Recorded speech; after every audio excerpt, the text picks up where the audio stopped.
Hey everyone, I am one of your virtual hosts, Sabrina Jalise, and I'm super excited to introduce this edition of Conversations with Funny People featuring the wonderful Tituss Burgess. Should you want to ask Titus a question like, how does it feel to be nominated for a freaking Emmy? You can do so on the show page of the festival site, and Titus will try and answer a few of them at the end of the show. Here we go. Conversations with Funny People featuring Tituss Burgess starts now, baby. You know, I don't know why Sabrina couldn't say my name too. I'm a person. I matter. I'm Yvette Nicole Brown. Sabrina is my friend. Thank you, Sabrina. Now, you know my amazing friend, singer, actor, writer, Titus Burgess, from his Emmy Award nominated role of Titus Andromedon on the Unbreakable Kimmy Schmidt. He was also the fabulous DeFwan on 30 Rock, and he can currently be heard as Cole Tillerman on Apple TV Plus's animated series Central Park. And on January 15, 2021, he can be seen as Reverend James Cleveland in the Aretha Franklin biopic Respect. Please welcome my dear, dear friend, Titus Burgess. Woo!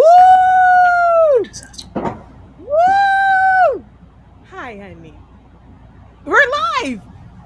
Titus, you ain't gonna give me nothing? You gonna leave me? Titus! Titus, you hear me talking to you? Titus! Titus, we're live! Titus, can you hear us? No, you're frozen. Oh, I'm frozen? Can you guys hear me? Am I good?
Hey guys. So we're working out a little technical difficulty with Titus's AirPods. I'm Yvette Nicole Brown. We are going to talk to the amazing Titus Burgess in like maybe 2 minutes. I wanted to tell you a little bit first about the charity that he is celebrating today. It's the Aura Lee Smith Cancer Research Foundation. If you have a pen and paper, write this down. It's www.auralee.org. When we get Titus, he's going to explain everything about this organization and why it's close to his heart. I want to tell you a little bit about this amazing man. Now, you guys know Titus as the hilarious, wonderful, amazing Titus Andromedon on Kimmy Schmidt and all his other roles. He is even better as a musician, as a singer, as a writer. He just optioned the rights to The Preacher's Wife, the Whitney Houston movie, and Titus sees me, he's coming soon. He's going to put that on Broadway for us guys. And I want to talk to him about the music that he creates. He's got a great album that came out last year called Saint Titus. I'm riffing talking about you. Hi, friend. Hi, baby. I'm so sorry about that. I don't know what happened. Don't listen. Sometimes stuff happens. I love you. I'm so happy to see your sweet little face. So listen, I think the best way for us to start this is, we're in the pandemic. So I want to know how that experience has been for you. Have you learned anything new? You got some new recipes you can share? What you got? Have I learned anything new? I learned that I needed a lot of rest. Ooh. And I was ignoring that. I'm also a huge introvert, which a lot of people don't wouldn't believe, but it's true. And so I sort of thrive in isolation. So this time, the upside you were good for the first like 3 or 4 months, right? Did it ever get you, or have you been good the whole 8 months? No one has seen any of us. It got me a couple times, like when the big holidays would come around, or Pride, or when you would normally be with a lot of people. But part of me wonders, like, how am I going to reintegrate being in the world, like walking through Times Square? I felt like I might have a little touch, just a touch of agoraphobia. What's the one where you become a recluse, you don't leave your house? I got a touch. I got a touch now. Even when I go like get the mail, I got like a mask on because I just don't know what's out there. It's funny. We're doing this conversation and we're friends, but I realize that there's a couple of things that I don't know about you. Where are you from? I was born on a farm in Lexington, Georgia. Mm-hmm. Okay. Raised on a farm for the first 9 years of my life. And then I'm an only child. And then my mom, she took us to Athens, Georgia. And so I lived the rest of my life out there. Went to school there. But I'm from the country, hunty. Funny about that, Titus, like people would think, I'm thinking if you're 9 years on a farm and you're only child, are you creating worlds for yourself? Like, do we have all these wonderful characters from you now? Yeah? I guess. I mean, when you have nothing to compare it to or no frame of reference, it's hard to say what it is that you're doing actively. Right. By contrast. But I suppose so. I certainly had a wild, vivid imagination, and there was nothing but open air and space and my grandfolks and, corn and hogs and horses and pigs and just like, so I guess that's sort of maybe where it came from. But there's no reason when I think back on it for me to have ended up where I've ended up. Because I had nothing there was no theater, just at church and Sunday school. You do your little poems. That was the extent of my performance. Yeah. So what made you say this is something I can do? Like, when did that bite you? Like, when did you get that moment where you're like, I could probably make a career out of this, or at least want to try? Very good. I always knew that I loved communication. And I saw it go right and I saw it go wrong in my family. And I didn't have the emotional vocabulary for it back then, but I knew energetically what was happening. And I realized that when I sang or, said something that people thought was funny, there was a shift in their energy. And that sort of stuck with me. And I guess I gravitated towards opportunities to shift people's energy and eventually landed on theater, which I found in elementary school, and sort of just stuck with it. So I guess after doing it for so long for free, Mm-hmm. and it being a hobby and it being something that brought me joy, there seemed to be no other option. Do you see your performing as an offering? Because you saying that you liked making people feel a certain way. Do you see it as Mm. something that you give more than something that you take from people? Um, it is. It is definitely a calling. Mm-hmm. It is definitely something that uh, I feel was placed on my life, Yeah. and so an offering. Like, are you giving, like when you perform, is it like you, because if you're someone that performs because you see a heaviness and you're like, I can do something Okay. to lift this, that is you giving of yourself as an offering. And there's some people, we Very know good. them, that perform to suck the air out of the room. They're there to get. Sure. And then there's others that are there to provide, to uplift, to change the atmosphere. So are you one of those that, it sounds like you're one of those that sees it as that? Very good. I will say this: I'm an empath, Mm-hmm. and I have an Yes, involuntary you are. reaction Yes, you are. to helping people. Yeah. Uh, and so I think when I perform, I I can sense the collective energy in the room. I Yeah. mean, we all have our own version Yeah. of that. So it definitely, I guess, now that you explain it and break it down like that, I guess it is a bit of an offering. Sure. So tell me this, what came first for you? Was it the music or was it acting? Did you feel like, oh, I got this song? Because your voice, people, if they've heard you on Kimmy Schmidt, they don't really know the range of what you are as a performer. Like they don't realize that actors have we sing and perform as the character. And then there's also this other thing that comes in when you're performing as yourself. And you're one of the greatest singers that I know. Oh I wow! right hand to God, I mean that you are a beast and a Thank great you, Yvette. pianist. You're amazing. So, did the music come first or did the acting come first for you? It was definitely music. Mm-hmm. My mom sings, my grandmother Mm-hmm. sang. Um, like many people, grew up in the church, and then I had wonderful, wonderful teachers Mm-hmm. who fostered and lured me towards working a bit harder because I could make stuff up, so I wouldn't, Yeah. work that hard, and I would cheat on my tests, and Did you all that say stuff. did cheat? So, Titus? well, cheat in the way that I would make it up and not Got it. actually do the, yeah. Got it. And so uh, it was definitely music first, but I think it's so funny now though because so many people know me as an actor, which is lovely, and I never thought my career would Mm-hmm. position that first. Um, it blows my mind because all I wanted to do was sing and be on Broadway. I had Mm-hmm. no real aspirations to be a TV star or in movies or anything like that. Yeah.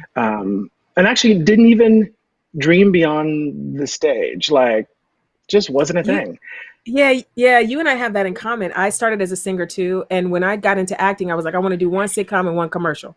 Like if I can just get that one, seriously, right? Same What thing. commercial? The donut The or donut. for Spectrum. It was Was it for yeah, it was Spectrum? no, it was Time Warner at the time. But Time yeah, I Warner. don't want Yeah, no donut. I don't want no donut. Oh my But I listen, God. listen, that's what we connected on because I That's think what that's we the first thing connected you ever on. saw. Yeah. Your delivery of that Thanks, to this friend. day is one of the most genius comedic moments ever. Thank you, friend. Thank you. I want to go back because music is the heart of you. That's the beginning. So I have two Hmm. music questions. What was the first CD or album you bought? I'm gonna say CD because you're younger than me. It was an album for me. What was the first CD you bought? And then after that, Actually, very go good. ahead. No, go. Was it an album? It was an album. Really? Yep, it was Which a was it? 45. New What Kids on was the it? Block. Come on now. Come on. I I swear was to a fan God. too. I was a fan too. Yeah, I was a fan too. we had a, Okay. franchise called Turtle Records in the South, and Oh yeah. yeah, and We that's had where I bought it. peaches. We had peaches up in the Oh, Midwest. It was okay. peaches. Okay, so this is the other music question. Early influences. Like I heard all the time that Whitney Houston listened to Barbara Streisand. And can you Hmm. imagine if it was Barbara Walters? Whitney Houston was influenced by Barbara Streisand, and that's how she became Whitney Houston. Brandy was influenced by Whitney Houston, and that's how she became Brandy. Are there singers that you loved that you sung along to that you're like, these are the ones? Oh, that's A good question. All the people that I love, I their talent or their skill set Mm-hmm. outmatches mine. Renee Fleming, Mm. I came to know her Mm. in college, and now she's a friend of mine. See. I listened to. I'm trying to think in my earlier years when I was like when I had the choice, like when I could Yeah. make the Mm-hmm. choice on my own. Um, Mostly though, my mom sort of influenced that. We listened to Natalie Cole, Yeah. a lot of Natalie Cole, a lot of Aretha Franklin, Mm-hmm. a lot of gospel. So I guess if I had to like streamline it, Daryl Coley, but I don't Yeah. sing Come like on. him at No, no, all. no. But listen, some would say that Whitney doesn't sing like Barbara Streisand. It's just something about the way that No, I what she see. got from Communicate. her that just right, exactly. Okay, so let's move on to your Broadway time. So you're in Athens, Georgia. You decide you Hmm. want to be on Broadway. Do you just pack a bag and go? Do you go on audition and get a gig first? What was that first blush of Broadway like for you?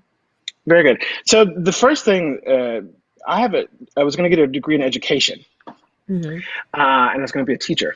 You'd have And been then the I went to most my fun first. teacher. Uh, uh, uh, Yes, you would have been a fun I went to the first day of practicum, and I was like, these kids are gonna put me in jail. And I marched my little black ass. Sure did. I marched my tail to my advisor, and I was like, what do I have to do to get a Bachelor of Arts in music, just a regular music degree? And she was like, well, you can actually drop a class. So I did that, and then I went to this thing called Southeastern Theater Conference, teacher. SETC, um, and then got a job doing theater in Florida. Went to Disney World, got my equity card, Hmm. moved to New York in 2003, and Hmm. then I had a Broadway show in 2005. Wow. So what is it about Broadway that as a young person you were like, this is it, like this right here, I want to do this? Mm, What did you get from it? the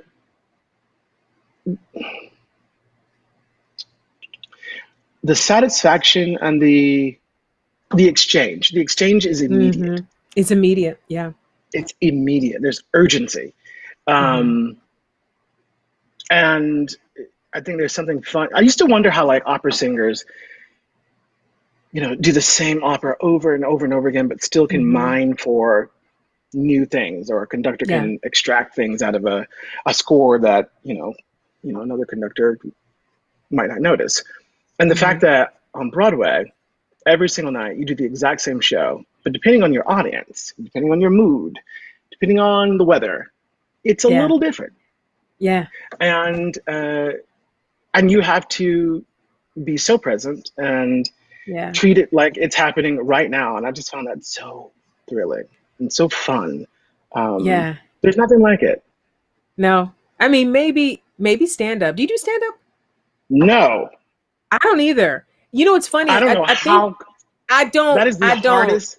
When I tell Hats you I off. will light a match and stomp my foot for everybody that does it, that and dance are two things that I'm like, I don't, y'all, God bless. I Mm-mm. think because when you're a funny person, people think that you do stand up, but I hands up to everybody that does it. I don't think. Well, whatever. I don't think I'm What? that funny. You really I'm. don't. You know me personally. I Like think no, wait. This is the thing. I think you're hilarious. And I have well, not just no, even in our time together, I think that you're hilarious. Now I have you are seen your so perform. bossy. What? I am. I don't Yes, know you why I are. said it like I didn't know that I You was. I you. am. I'm I very know you bossy. are. You are. I'm You very boss me bossy. around. I am. Keep I going. do. But the thing is, when we're together, your instinct and your I feel that because you and I are both introverts, we are kindred spirits when we're together. And so any foolishness that we might Oh, keep I to see. ourselves in other settings, we kind of let it fly. So I think Mhm. you're hilarious. Now, I don't know if anybody's enjoying our conversation right now, but I really think that you're hilarious. I enjoy my time with you. And I also love that you have this other gear. So like anyone that has never seen you outside of your roles, they're Mhm. tuning in and going, gosh, he's so pensive, or he thinks about what he says. And I think that's the sign of a really great, funny person too. Eddie Murphy's like that. He's really, He is like kind that. of even keeled. Yeah, he's very quiet. I heard Jim Carrey's like So that. So focused. come on. Come on.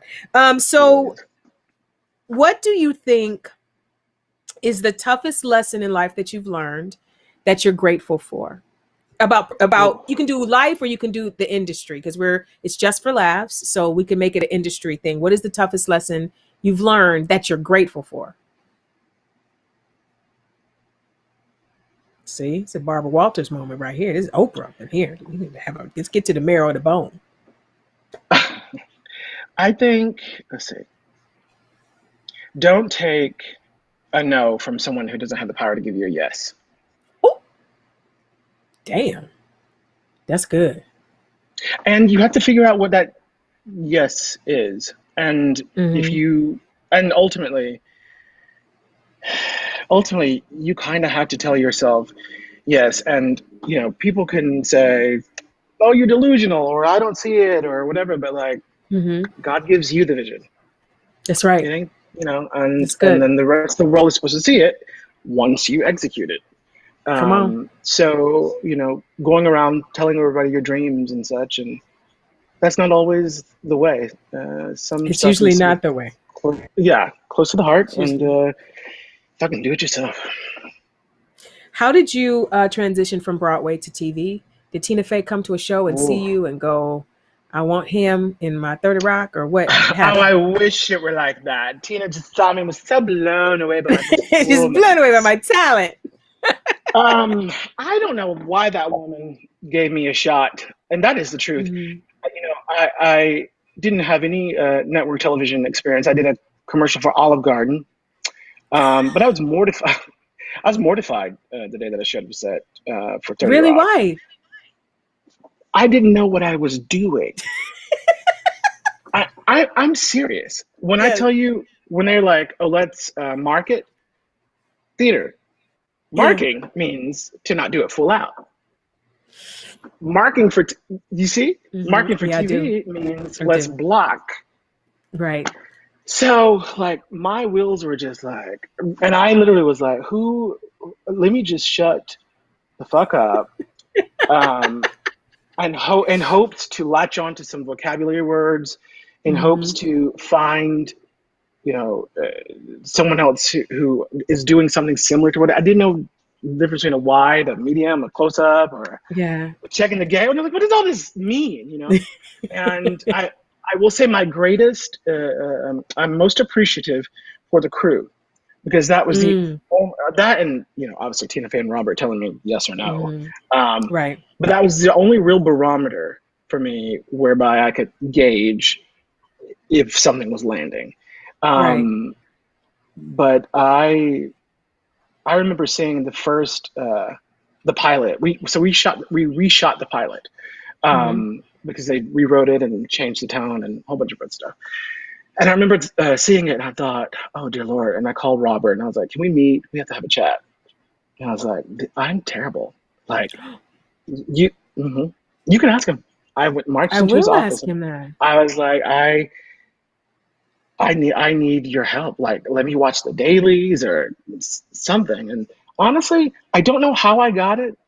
That is the God honest truth. I don't know how I began to. I guess, you know, you learn by osmosis or just, you know, being thrown into the deep end. But I was around like veterans. Ellie Kemper had a zillion credits. Carol Kane, Jane Krakowski. So tell me this Tina though, Fey. Titus. So you had done 30 Rock before then. So were you on 30 Rock? Like, I don't know how to do this. Like, what's happening? Here's the gag. The episodes that I did on 30 Rock, although scripted, were written and shot like reality TV. Oh, well, okay. So they were just following you around. Yeah. Yeah, there was no awareness of the camera. I didn't have to be beholden to anything, let alone know where, you know, to look or what the medium or the close up or the whatever. Right. So that both served me and didn't serve me at all. And I'm really trying to think, like when did it switch over? You know, but I guess after you kind of do it, you get the hang of it, I guess. I don't know. Listen, I was terrified the first sitcom I did Girlfriends, and that was me starting with like Tracy Ellis Ross and Jennifer Lewis. So like, and Isaac Hayes was up in there. So imagine that. And I remember, and I'm going to say this and share this with the people that are watching, Golden Brooks on Girlfriends saw me panicking and in a flop sweat. And she said, What's wrong? I said, I'm terrified, because I was about to do the audience show. And she said, no, you're not terrified. You're excited. Those butterflies you feel in your stomach are your, see, everybody I tell it to does exactly what you did. What you feel in your stomach is your excitement. And I want you to start thinking about it as if it's fuel. Your body is the car. Those butterflies, that excitement is your fuel. And when you feel them, that is you knowing that you have everything you need to complete the task. When I tell you that from Golden Brooks has carried me through my entire career. She got so I you get together. to the point. Listen, and everybody I done told got together. The whole idea is to accept I'm nervous, but I'm not nervous. I'm excited. This is something big is about to happen, and I'm ready for it because I got my fuel. You start to psych yourself up and you are ready to go every single time. But that's the feeling of being like thrown into the deep end with legends, and you don't want to be the weak link. So I totally get it. You know what's interesting? Go ahead. Go ahead. Well, I was going to say, no, baby, go. I won't tell this story because we don't have enough time, but I prayed for that job and for Kimmy. And as you were talking just now, it occurred to me that, how to articulate this? Sometimes to get what you ask for, you have to be thrown on the deep end. You have to be ambushed into. You got to be terrified. Yeah. Because if you're too careful about it or editing as you go along, you aren't doing it, I suppose. So that's interesting. Yeah, it's very true. I want to just bounce a bit back to your amazing music. I want to talk about The Preacher's Wife. I want to talk about this beautiful thing that you've created. We all know the movie, Whitney Houston and Denzel Washington, and you now have the rights to create it for Broadway. Can you tell us more? Sure. Well, I mean, obviously, theater. And there just an announcement today that Broadway is going to be delayed until May of 2021. It just broke my heart. Yeah, it's heartbreaking. Like, I mean, let's not descend into this. It's supposed to be laughter. I don't want to go into just for laughs. But what I can tell you is that we have a producer, we have a producer, and he's tried and true and excited. Hunter, I'll let him do that. Michael Arden is directing it. AZ Dungy, who was a writer on Kimmy Schmidt, she's writing the book. I've written an original score. A lot of people are like, "Oh my God, you're not using the soundtrack." But I didn't think I looked at that property and I didn't think it was a jukebox musical. Yeah. There was more to mine for, and now it's 2007, almost 20 years later,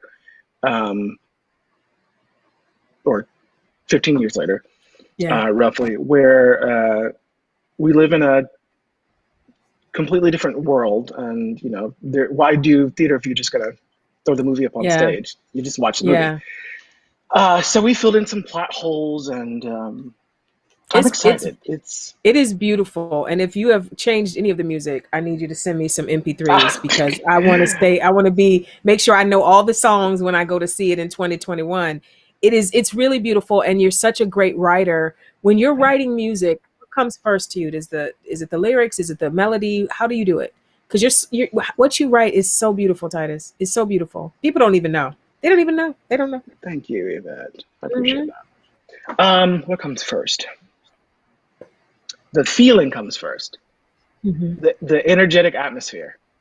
Yeah. Like, I know, like I can not know the lyrics. I can not know the story, but I can know how it's supposed to make you feel. And that is kind of where I start, and there it sort of sprouts out. And I'm able to construct, and be obedient to that energy, and it kind of does itself. I mean, it sounds so pretentious, but it really kind of does. Well, no, it sounds like you're channeling something, because when I heard those songs, I was like, listen here. Since we're on the music tip, let's talk about Saint Titus. Ooh. What about it? Well, listen, I'm going to tell everybody that it's your third album. It came out in July of 2019, and it debuted at number 16 on the Billboard Top 100 charts. That album charts. That ain't easy to do. That ain't easy to do. Hey, is there a piano in front of you? Yes, there is. I know you better not stop. You better go on and play something while you got it in front of you. I don't know why you're teasing people. I wouldn't even known it was in front of you if you hadn't done what you just did. Keep You going. don't have to Let's play keep anything talking. from St. Titus, but doggone it. Okay, since it's just for laughs, wait, you have a single out right now, don't you?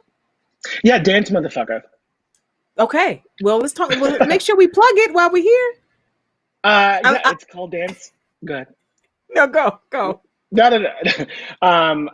Is this supposed to be PG? I'm just like dropping. No, The it's not at F-bombs all. left and right. They said. I mean, they haven't said anything in the chat about don't do it. Okay. They said swearing is cool. I can only be me. It's a dance track that I did with a young lady named Imani Coppola and a guy named Dan Edinburgh. And it wasn't supposed to be for the world. It was just for me because I was in a very dark place last fall. And I needed something. There's nothing sonically that I could go to that I felt would lure me out of it. So I had to make something. And then I thought, well, this is hoarding because it's making me feel so good. So let me, yeah. And so that's why we put it out. You know, it's so funny too. You mentioned a dark place last fall. You know, we're friends. So you know what I was going through last fall. And the fact that you were there for me in the midst, I'll tell you, I was going through a breakup with just some raggedy stuff. But Titus was like, met me right there and just was praying with me and was just the best. So the fact that you can give that in the midst of you going through something too is pretty amazing. I wanted to segue from Dance Motherfucker to the Orly Smith Cancer Research Foundation. Yes. Let's talk about this wonderful charity. I thought that'd be a nice little right turn into something really awesome. So she just texted me. Did she tell me about Dr. it? Green, she has figured out how to kill cancer cells with some sort of laser. And I don't want to misspeak.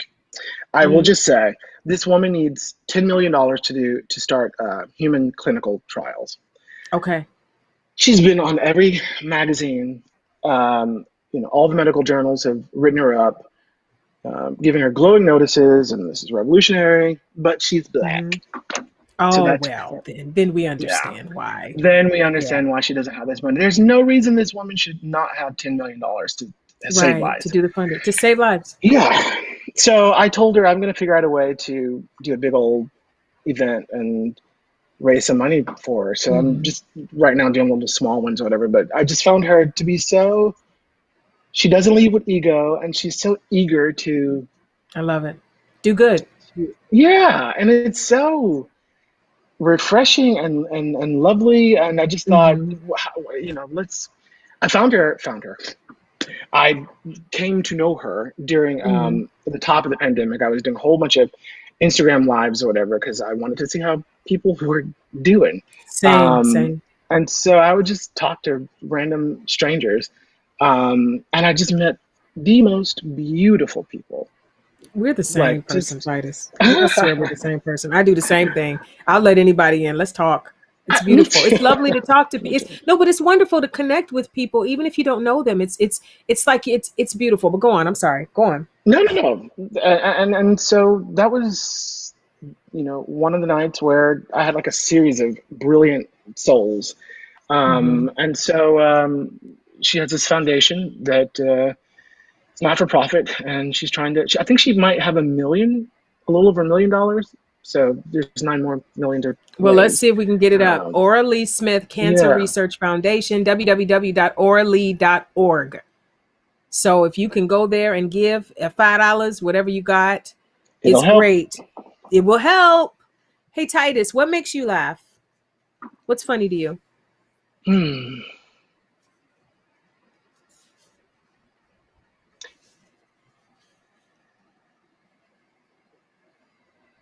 I love that you think about my questions. What makes me laugh? People who are, or not even people, just any situation that is in the epicenter of his purpose, even if it's raunch and wrong but like anything that is like sincerely itself, and truth. can operate unto that until itself without the awareness of maybe it's not the right thing, or maybe there's another option So freedom. to explore. Freedom Oh and my truth. God. Do you know Daniel Beatty? No. Okay. You got to introduce me? Yes.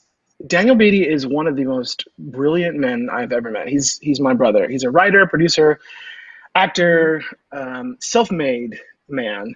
And he came over Tuesday or Monday, and I cooked dinner, and he walked in the door singing.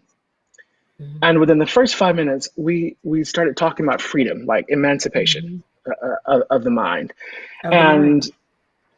There's a Bible verse that says, "Be ye transformed by the renewing of your mind." The renewing of your mind, yes. And that takes practice, and you have to sort of remind yourself daily. But there was something about the way he just danced with the world that day that spelled freedom in such a different way to me. You know, we're gonna not go here, but we live in a time where the world literally does not want us to believe that we are free. All of us. Yeah, all of us. All of us. Some of us more than others, but all of us. Some of us more than yes. And all of us. I remember a couple of weeks ago, I woke up after wrestling with, I didn't know at the time, but this idea of freedom. I kept entertaining the world and all of its polarizations and allowing it to do things to my mental and emotional state. And finally, I was like, you know what? Fuck this. The world does not get to stress me out. That's right. Now, look, those circumstances, that pendulum swings left and right, depending on where you are in life. Where I am and where I was that day and where I am today, I choose to ignore the profiling. I choose to. Yeah. It just doesn't exist. It's an illusion, and is other people's illusion that they are trying to encapsulate. Put on. Yeah, that's right. And trap you in. And trap you in. And if you don't keep your vibration at a high enough frequency, you can dip down into that and you'll stay, because it has a gross, strong, icky, nasty gravitational pull towards the spirit. Anyways, you have to meet Daniel and we have to have this conversation about freedom. I would love it. I'm going to go to some questions from fans, but I want to say also, if you ever get an invitation to Titus's home, go. He's a great host and a great cook. I'm still thinking about that chicken. I'm still thinking about that chicken you made. He's got a great view too. All right. So let's see. This is a question from Maya from Montreal. She says, "Hi, Titus. A two-part question, although it got cut off, so it might only be one part, Maya. Regarding Dishmantled, the wonderful show you host on Quibi that's in its second season. She said, I was so impressed by your panel of judges on the show. What would be odds? And you didn't put the rest of the question from Maya. What would, here comes. Oh, here goes. Okay, so impressed by your panel of judges on the show. What would be your dream guest judge on Dishmantled? Oh, well, she's dead. Right, Julia Childs. Oh, I mean, I'm here. I'm alive. I don't know. At first, Sabrina don't say my name, and then you just, I'm right in front of you. The answer's right. Brown. Thank you. Sheesh. I mean, if you want a real chef, of course. Show? I don't know. Well, okay. Go ahead. They've never asked me. No one has asked me to come. I've never said no to you. Well, there's never been a time the last season, so the next season we'll do it. I would love it. Do I have to know how to cook? You just have to eat. Okay. Hey. Done. So, Brad from Fort Francis, how has your life changed in ways you didn't expect since your TV fame? What has surprised you about that fame?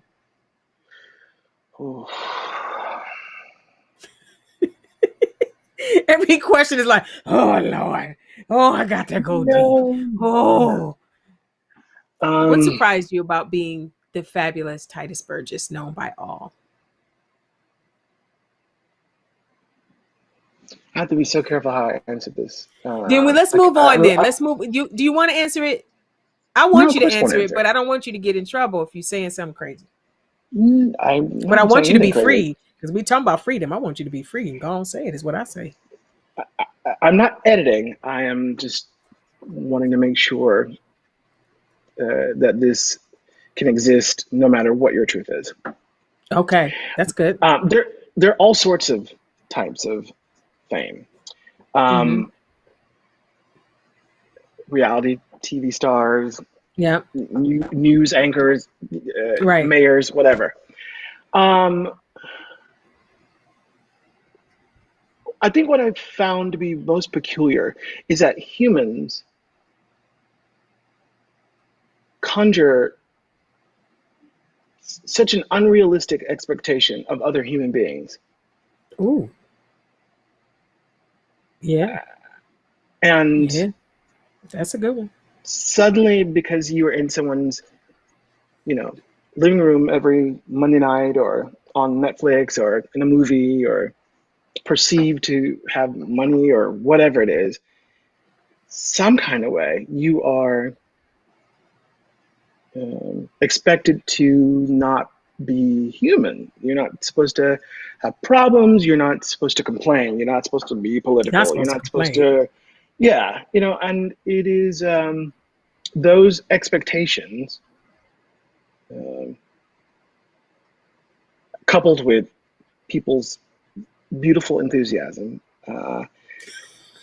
and fandom can create for some very isolating situations. Yes, it can. Because you fall short of your expectation. Mm. And so what I learned very early on was that I'm going to experience a fatigue like nothing else if I try Well, you're an and introvert. Yeah, you're an adhere introvert, to so you that. can't do it. Yes. So fame is an illusion and it's strange and it's weird. Not gonna lie. Yeah, I always say fame is vapor. It's not real. It's a mist that we kind of Yeah, travel through. And it's yeah, weird. so I agree. I agree. Um, Jocelyn from Surrey, what is one of the first things you hope to achieve once you are resuming a normalcy again in life? Got any goals that you want to do? No, I'm doing everything I want to do now. Yeah. Um, Honestly, as I sort of hinted at earlier, this is affording me, and I by no means Hmm. mean that this epidemic or pandemic is a good thing. Hmm. But with the nightmare, you have to sort of figure out how to make some good out of the time that we are at home and whatever. So Yeah. I'm writing, I'm exercising, I'm taking naps, I'm staying Hmm. in the house, Hmm.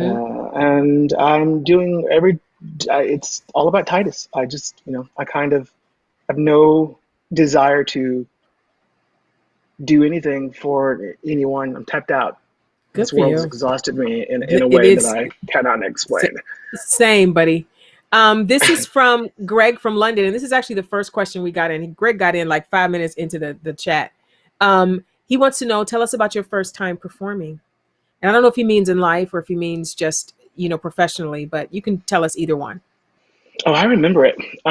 Okay. I was it was at my church, Mm-hmm. and I did a duet with my mom. What song Um, was it? Do you remember the song? it's a hymn called "One Morning Soon," Mm-hmm. and I heard the angels singing, and Mm-hmm. the look in her eye, like singing to me and Mm-hmm. with me, uh, is something I never will forget. How old were And you? ooh, 6, Oh, you're a 7, baby. yeah, very much so. Mm-hmm. This is from Kristen from Dallas. What did you love most about playing Titus Andromedon? And what did you think when you got the call about the role? Well, I couldn't believe it when I got the call or when I saw the breakdown, I thought, y'all got to be kidding me. I'll spare you this long story, but I was out of Was work. he named Titus from the beginning? The breakdown said, seeking the role of Titus Andromedon, Wow, down I as love an it. actor, wants to be a Broadway star, lives in a basement apartment in Harlem. I lived in a basement apartment in Harlem, couldn't get a job on Broadway. My name's Titus. Yeah. So, I thought it was a joke. What was the first part of that question? What was it like? Oh, wait, no, hold on. I can find it. What did you love most about playing Titus, and what did you think when you got the call about the role? So it's so fun to play someone who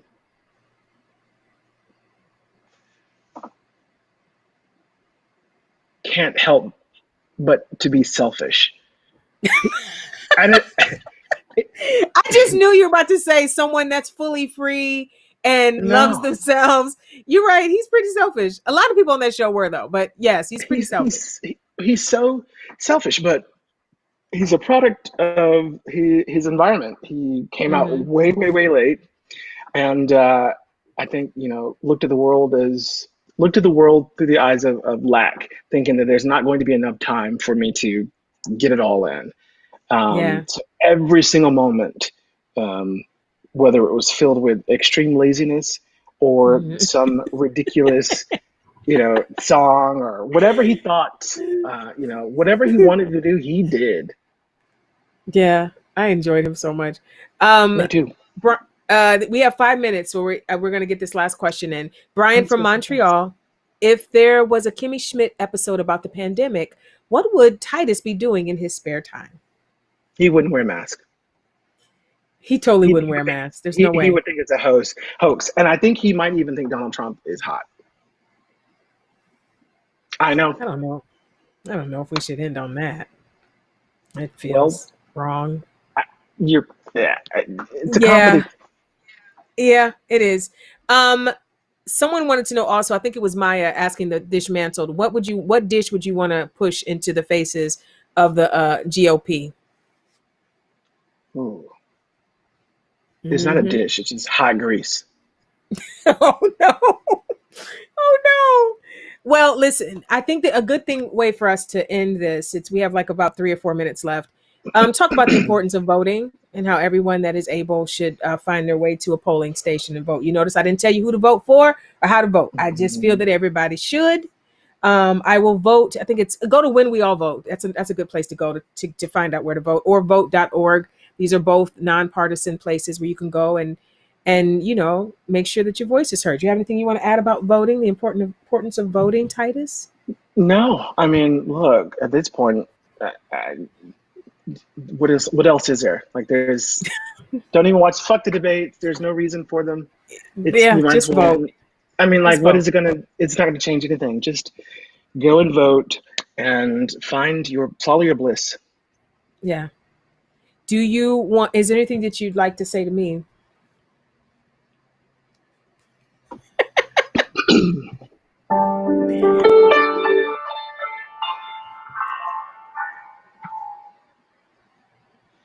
You gotta give a little, take a little, and let your poor heart break a little. That's the story of, that's the glory of love.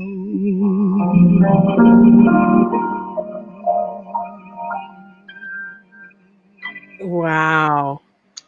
Well, I think that did it. I don't know what else we could do, Titus. You done go on and just bless my soul. Bless my soul. I don't know. I mean, I don't know. We can stretch it for another 5 minutes, but I don't think it gets any better than that. I want to remind people one more time about the Ora Lee Smith Cancer Research Foundation, www.oralee.org.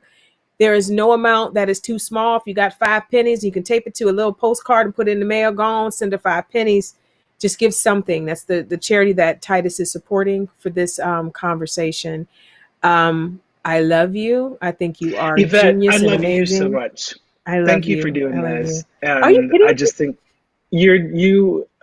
this is the second time I've had the Second time honor we've chatted. to have a Q&A moderated by you, and you're so thoughtful and so beautiful, and you don't lead with ego, and it's just so beautiful. I just love you.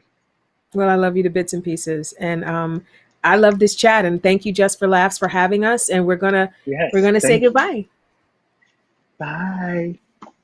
Hey, it's me, Sabrina, again. Just here to say that I hope you enjoyed the show, and thank you for watching. Thank you for taking your shoes off before you stepped into my digital living room. And if you did pop out to shake a martini, not a problem. If you missed any part of the show, you can always watch them back once they've been aired through our video on demand service. Why not also check out Titus's chosen charity by clicking on the link on the show page, and then have a look what's on the other channels. The only way you can find out is by clicking.